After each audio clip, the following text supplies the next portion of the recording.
है वो दिव्य स्थान जहां इंद्रलोक से आई 7 परियां आज महामाया माता के रूप में पूजी जाती है। ये है जयपुर से करीब 40 किलोमीटर दूर अरावली की पहाड़ियों के बीच बसा चौमू शहर का सामोद गांव, जहां इंद्रलोक से आई 7 परियां एक संत द्वारा अनंत काल तक शापित होने के कारण आज महामाया माता के रूप में अपने भक्तों का उद्धार कर रही है। यह वही ईश्वरीय शक्तियां हैं जिन्होंने देव और दानवों के बीच समानताओं को बनाए रखा। महामाया यानी वो परम शक्ति जो पूरे संसार को रचती, चलाती और नियंत्रित करती है।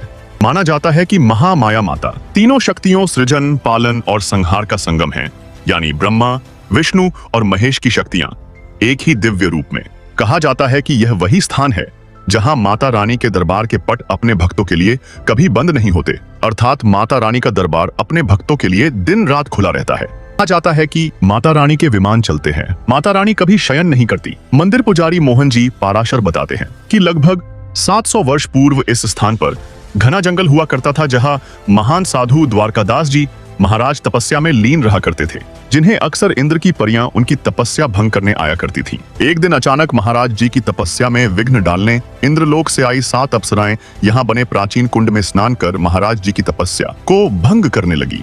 तभी साधु महाराज जी ने गुस्से में आकर उन 7 परियों को अनंत काल तक इस स्थान पर रहने का अभिशाप दे दिया। तभी से वे 7 अप्सराएं यहाँ पिंडी स्वरूप में विराजमान हैं। मंदिर में आज भी वह कुंड है जो इस बात की पुष्टि करते हैं। बताया जाता है कि माता रानी का मुख्य मंदिर भी पावड़ी के ऊपर ही बनाया हुआ है।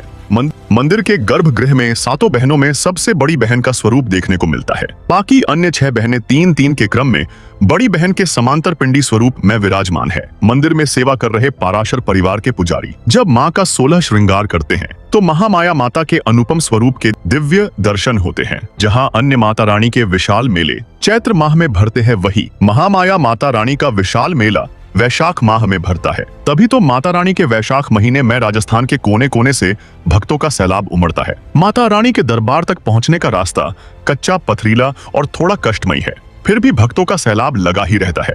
महामाया माता, जिन्हें आज इष्ट और कुलदेवी के रूप में पूजा जाता है, ग्रामीण लोगों में मान्यता है कि माता रानी के धोख लगाने से तुतलाने हकलाने वाले बच्चों को बोलने में राहत मिलती है। मंदिर पुजारी बताते हैं कि माँ को पूर्ण सात्विक भोजन का भोग लगाया जाता है, जिसे मंदिर की रसोई में पूर्ण देखरेख में बनाया जाता है। मंदिर परिसर में काल भैरव स्वयंभू प्रकट होकर माता रानी की सेवा में मौजूद है। वीडियो को लाइक जरूर करें और ऐसे ही ऐतिहासिक मंदिर, प्राचीन स्मारकों के दर्शन के लिए हमारे चैनल को सब्सक्राइब करें।